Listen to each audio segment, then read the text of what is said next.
চিরদিনই তুমি যে আমার ধারাবাহিক নাটকের আজকের পর্বে আমরা সবাই দেখব অপর্ণা তো আরজুর ব্যাপারে সমস্ত সত্য কথা জানতে পারে আর তারপরে আরজু অপর্ণাকে বলে যে তোমার মনে আছে আমাদের প্রথম দেখা কোথায় হয়েছিল।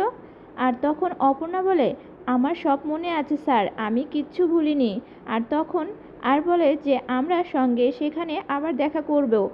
আর তখন অপর্ণা হাসতে থাকে আর অপর্ণা অনেক খুশি হয়ে যায় মনে মনে।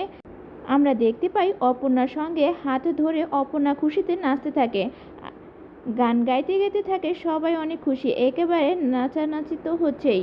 আরজুর অপর্ণার বাবা সবাই এইগুলো দেখে অনেক খুশি হয়ে যায়। আর অনেক রাজলক্ষ্মী অপর্ণাকে বলতে থাকে রাজনন্দিনী হলো আমার মেয়ে। আর আর্য সিংহ রায় মূলত আর্য সিংহ রায় নয়, তার আসল নাম হলো শঙ্কর শঙ্কর চক্রবর্তী।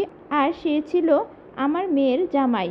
আর তখনই অপর্ণা কথা শুনে অনেক চমকে যায়।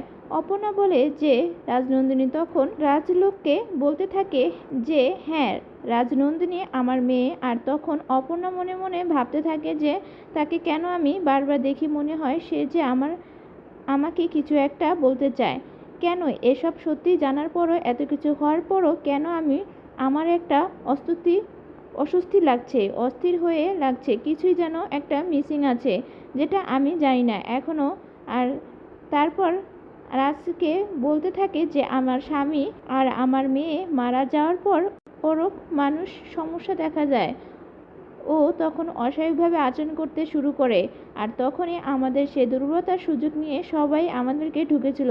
আর অর্ককে সুস্থ করবার জন্য, আমাদের সমস্ত কিছু বাঁচাবার জন্য আর্জুন নতুন রূপ নেয়, সেই নতুন নাম নেয় শঙ্কর। শঙ্কর থেকে সে হয়ে যায় আর্য সিংহ রায়। সে আমার বড় ছেলে হয়ে অঙ্কর দাদা হয়ে একটু একটু করে আস্তে সমস্ত কিছু ঠিক করে সবটা সামলায়। সে আমাদেরকে বাঁচিয়েছে, আমাদের সিংহ রায় পরিবারে। আর তখন তো এই কথাগুলো অনেক শুনে আর্য কাঁদতে থাকে। আর অপর্ণার তো এই সমস্ত কিছু শুনে অবাক হয়ে যায়। তখন বন্ধুরা, আপনাদের কি মনে হয় বন্ধুরা, কি ঘটতে চলেছে সামনে? সমস্ত কিছু জানার পরে আমরা কি করব? তো এই নিয়ে আপনার মূল্যবান মতামতটি নিয়ে কমেন্টে আমাদেরকে জানিয়ে দেবেন। এবং এরকম প্রতিদিন ভিডিও আপডেট পেতে হলে চ্যানেলটি লাইক সাবস্ক্রাইব করে পাশে থাকুন বন্ধুরা। সবাইকে ধন্যবাদ।